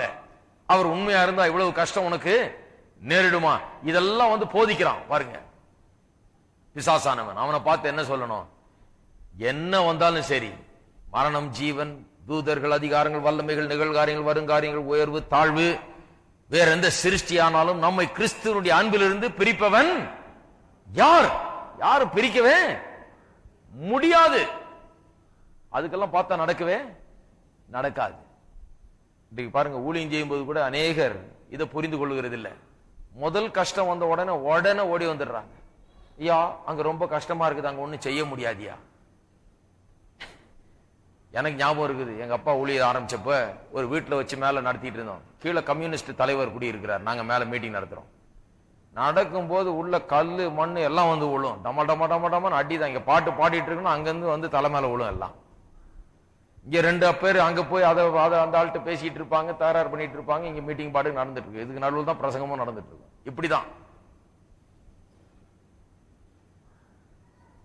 அதுக்காக ஓடிட முடியுமா? அதுக்காக விட்டுற முடியுமா? அதுக்காக ஓடி இருந்தா இன்னைக்கு சபையே இருக்காது, இந்த இடமே இருக்காது. இன்னைக்கு ஐயோ ரொம்ப கஷ்டமா இருக்கு முடியலன்னு கிடையாது. என்ன கஷ்டமா இருந்தாலும் ஊழியம் நடந்தேதான் ஆகணும். இந்த உலகத்துல எவ்வளவு எதிர்ப்புகள் வந்தாலும், எவ்வளவு பிசாசனுடைய காரியங்கள் நம்ம எதிர்த்து வந்தாலும், நாம் அதை எதிர்த்து நின்று இந்த உலகத்துல ஜெயிக்கிறவர்கள் நாம், ஜெயம் கொள்ளுகிறவர்கள் நாம். தேவனுடைய அன்பை விட்டு நம்ம ஒன்றும் பிரித்து போட முடியாது. பயந்து ஓடுகிறவர்களால் இன்றைக்கு ஊழியம் நடக்க போறது இல்ல. நிறைய பேர் சொல்றாங்க, ஐயோ எல்லாம் மாறுதுங்க, எப்படி ஆகுமோ தெரியல, என்ன ஆகுமோ, இன்னும் ஒன்னும் ஆகாது. ஹலோ, நான் சொல்றேன் ஒன்னும் ஆகாது. ஏன் சொல்றேன்? என்னுடைய வாழ்க்கை அரசாங்கத்தின் இடத்துல இல்ல, என்னுடைய வாழ்க்கை பாலிட்டிஷியன் கையில் இல்ல, என்னுடைய வாழ்க்கையை அவர்கள் நிர்ணயிக்கிறது இல்லை. என்னுடைய சமாதானத்தை, சந்தோஷத்தை, என்னுடைய ஆசீர்வாதத்தை, என்னுடைய ஜெயத்தை இந்த உலகமும் அதன் அரசாங்கங்களும் தலைவர்களும் இவர்களும் நிர்ணயிக்கிறது கிடையாதுங்க. என்னுடைய ஆசீர்வாதத்தை கர்த்தர் நிர்ணயிக்கிறார். அவர் கையில் இருக்குது. நான் அவர் கையில் இருக்கிறேன். நான் மகிமைக்கென்று நியமிக்கப்பட்டிருக்கிறேன். இருக்கிறீங்களா? ஆகையால அந்த பேச்செல்லாம் பேசக்கூடாது. ஐயோ என்ன ஆகுமோ தெரியலங்க, எப்படி ஆகுமோ, ஒன்னும் ஆகாது, எல்லாம் கரெக்டா வரும். இப்ப ஒண்ணும் பண்ண முடியாது, யாரும் ஒண்ணும் பண்ணவே முடியாது. நம்மள ஒண்ணும் பண்ண முடியாது. கொன்னாலும் நம்மள ஒண்ணும் பண்ண முடியலன்னா அதுக்கப்புறம் அவங்க என்ன பண்ண முடியும்? ஒண்ணும் பண்ணவே முடியாது. அதான் இயேசு சொன்னாரு, உங்க தலை எடுக்கிறவங்களும் உயிர் எடுக்கிறவங்களுக்கு பயப்படாதீங்க. ஏன்னா அது ஒண்ணுமே கிடையாது, நத்திங். எடுத்தா நேரம் அங்கதான் போறோம், அது நத்திங். அதனால ஒண்ணுமே நடக்க போகிறது இல்லை. ஆகையால் திடன் கொள்ள வேண்டும், தைரியம் கொள்ள வேண்டும், ஆறுதல் கொள்ள வேண்டும், பலன் பெற வேண்டும். கிறிஸ்தவங்க பாருங்க, நிறைய இந்த பிற்போக்கான பேச்சு தான். என்ன ஆகுமோ, ஏதாகுமோ, எப்படி ஆகுமோ, ஒன்னும் ஆகாது, எல்லாம் நல்லா ஆகும். நீங்க வசனம் சொல்லுது, கிறிஸ்துவை விட்டு என்ன பிரிக்கவே முடியாது. ஐயோ சபை நடத்துறது கஷ்டமா இருக்குங்க, ஊழியம் செய்யறது கஷ்டம். எப்படி? கிறிஸ்துவோடு உள்ள நமக்கு இருக்கிற உறவை யாரும் நிறுத்தவே முடியாது. என்ன வந்தாலும் அதை தடுத்து நிறுத்தவே முடியாது. அதைத்தான் இங்க அப்போஸ்தலனாகிய பவுல் போதிக்கிறார். கிறிஸ்துவனுடைய பாடுகள், கிறிஸ்துவ நிமித்தமாய் நாம் படுகிற பாடுகள், இவைகள் எல்லாம் நமக்கு வரப்போகிற மகிமை எண்ணி பார்த்து கொண்டிருக்கும் போது, அதையே நினைத்து பார்த்து கொண்டிருக்கும் போது, இதெல்லாம் நத்திங், இதெல்லாம் ஒன்றுமே இல்லை என்று நமக்கு வேதத்தில் போதிக்கப்படுகிறது. வரும் வாரங்களில் நாம் இன்னும் ஆழமாய் பார்ப்போம். எழுந்து நிற்போம்.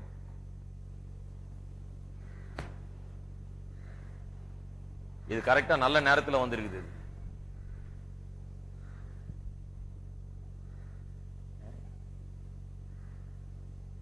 ஆகையால் நம்ம கொஞ்சம் வித்தியாசமான ஆட்களா இருக்கணும். உலகத்துல பேசுறவங்க பேசுற மாதிரியே பேசிட்டு இருக்கிறாங்க. என்ன வந்தாலும் கிறிஸ்துவில் இருக்கிற கிறிஸ்துவனிடத்திலிருந்து நம்மை பிரிக்கவே முடியாது. இந்த ஆவிக்குரிய வாழ்வை நம்மிடத்திலிருந்து இருக்கவே. சாத்தானை பார்த்து என்ன சொல்லணும்? சாத்தானே உன்னால என்ன செய்ய முடியும்? இந்த உலகத்தை ஏவி விட்டு, இந்த அதிகாரங்களை ஏவி விட்டு, இந்த வல்லமைகளை ஏவி விட்டு என்னை துன்புறுத்தலாம், எனக்கு எதிராக வரலாம், என்ன சில விதங்களில் பாதிக்கலாம். ஆனா நிச்சயமா பார்த்தா என்ன ஒண்ணுமே பண்ணவே முடியாது. என்னுடைய முடி கூட ஒவ்வொன்றும் எண்ணப்பட்டிருக்கிறது. என் மேல நீ கை வைக்க முடியாது, என்ன நீ எடுத்துக்கொள்ள முடியாது, என்ன நரகத்துக்காக கொண்டு போக முடியாது. உன்னால என்னுடைய சமாதானத்தை எடுத்து போட முடியுமா? முடியாது. நான் மோட்சம் போறேன், அதை யாராலும் தடுத்து நிறுத்தவே முடியாது. நான் தேவனுடைய பிள்ளை, அதை யாராலும் கேன்சல் பண்ணவே முடியாது. நான் தேவனுடைய ராஜ்யத்துக்கு சொந்தமானவன், அதை இல்லைன்னு யார சொல்றதுக்கு அதிகாரமே இந்த உலகத்துல எப்பேற்பட்ட அதிகாரமும் கிடையவே கிடையாது.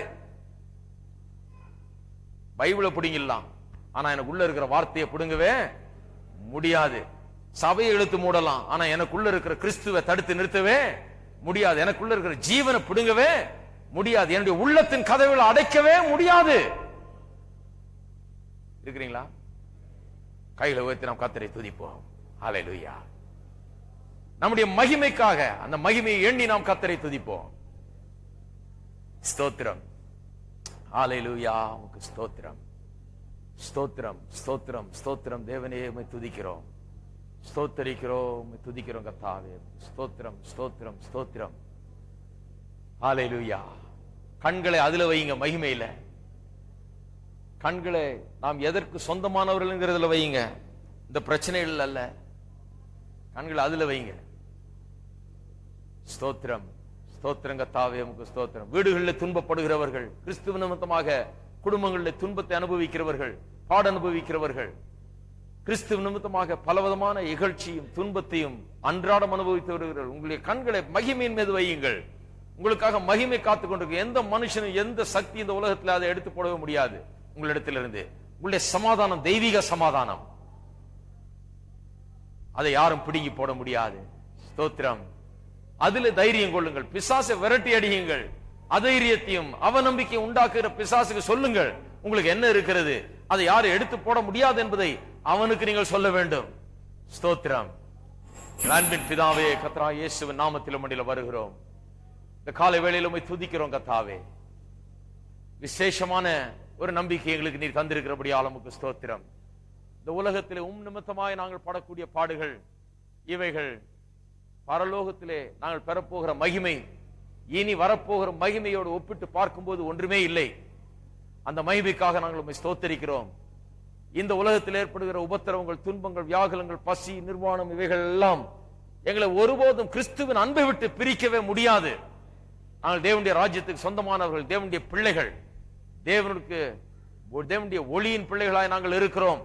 அதை ஒன்றும் மாற்ற முடியாது. இந்த உலகத்தில் எந்த சக்தியும் அதை கேன்சல் பண்ணி போட முடியாது என்பதை அறிந்திருக்கிறோம். ஒவ்வொரு உள்ளமும் திடன் கொள்ளட்டும். இயேசுவின் நாமத்தில் அது திடன் கொள்ளட்டும். இயேசுவின் நாமத்திலே பயங்கள் நீங்கட்டும், சந்தேகங்கள் நீங்கட்டும், கேள்விகள் நீங்கட்டும். இயேசுவின் நாமத்தினாலே திடன் கொள்ளட்டும் கர்த்தாவே.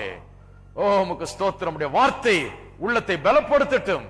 ஜனங்களை ஆசீர்வாதத்தில் நிறுத்தி விட்டு போகும்போது புதிய நம்பிக்கையோடு அவர்கள் செல்லட்டும் கர்த்தாவே. உறுதியோடு செல்லட்டும், ஆறுதலோடு செல்லட்டும், பலத்தோடு அவர்கள் செல்லட்டும். ஆசீர்வாதத்திலும் காத்துக்கொள்ளுங்க கர்த்தாவே. ஸ்தோத்திரம், ஸ்தோத்திரம் தேவனே உமக்கு ஸ்தோத்திரம். விசுவாசிகளுக்கு இந்த நம்பிக்கை உண்டு என்று நாங்கள் அறிகிறோம். இன்றைக்கு விசுவாசியாதவர்கள் இருந்தால், இன்றைக்கு இந்த கிறிஸ்துவுக்குள்ள வராதவர்கள் இருந்தால், அவர்கள் இன்றைக்கு தொட்டர்களும் கர்த்தாவே அந்த பயங்கரத்திலிருந்து அவர்கள் தப்ப, அவர்களுக்கு வரப்போகும் அந்த நரக அக்கினியிலிருந்து அவர்கள் தப்ப, இன்றைக்கு அவள் உள்ளத்தில் நீர் பேசியவர்களும் உள்ளத்தை உமண்டையில திருப்பியவர்களுக்கு கர்த்தாவே ரட்சிப்பவர்களுக்கு உண்டாகட்டும். ஸ்தோத்திரம், ஸ்தோத்திரம், ஸ்தோத்திரம் தேவன். இந்த இடத்துல தேவைகளோடு வந்திருக்கிற மக்களுக்காக ஜெபிக்கிறோம். பலவிதமான தேவைகள் மத்தியில இங்க வந்திருக்கிறவர்களுக்காக ஜெபிக்கிறோம் கர்த்தாவே. ஒவ்வொரு தேவைகளும் சந்திக்கப்படட்டும். இயேசுவின் நாமத்திலே சுகம், பலன், ஆரோக்கியம் உண்டாகட்டும், ஆசீர்வாதம் உண்டாகட்டும், குடும்பங்கள் ஆசீர்வதிக்கப்படட்டும். இயேசுவின் நாமத்திலே ஜெபிக்கிறோம். ஆமென். நம்முடைய கர்த்தராகிய இயேசு கிறிஸ்துவின் கிருபையும் பிதாவாகிய தேவனுடைய அன்பும் பரிசுத்த ஆவியானவருடைய ஐக்கியமும் நம் அனைவரோடும் இன்றைக்கும் என்றைக்கும் இருப்பதாக. ஆமென். இந்த பாடலை பாடுவோம், பிறகு நாம் கலைந்து செல்வோம். சாயங்கால ஆராதனை 6:30 மணிக்கு இருக்கு.